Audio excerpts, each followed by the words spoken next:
Hi there. It's Hannah from Sheet Leveler, your friendly Excel teacher. Today I'm going to show you a simple but super useful trick. How to move or copy a worksheet from one Excel workbook to another.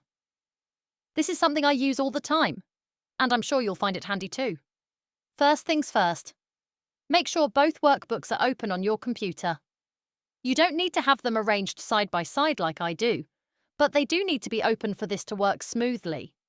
Now here's the worksheet I want to move from the workbook on the left over to the workbook on the right. To do that, right-click on the Sheet tab at the bottom. The name of the worksheet you want to move or copy. A little menu will pop up. From that menu, select Move or Copy. A dialog box appears. Here, you get to decide which workbook you want to send this sheet to. In my case, I'm choosing the workbook called XYZ Limited. That's the one on the right. Next, you'll see a list showing where you can place the worksheet in the destination workbook. You can put it anywhere you want, but I'm going to put it at the very end of the list for now. Here's a small but important choice. If you just want to move the worksheet, which means it disappears from the original workbook and goes to the new one, then simply click OK now. If you want to keep a copy of the sheet in the original workbook and have a copy in the new workbook, then before clicking OK, make sure to tick the box that says Create a Copy. For this demo, I'm just moving it, so I'll leave that unchecked and click OK. And there you go.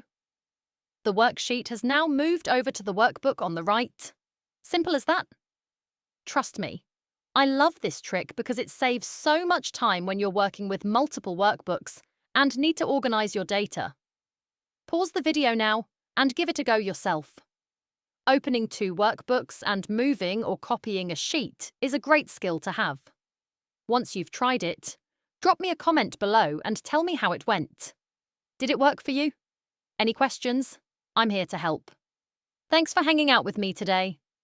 If this video helped you, please give it a thumbs up and don't forget to subscribe to Sheet Leveler for more easy and friendly Excel tutorials. Catch you in the next video. Bye for now.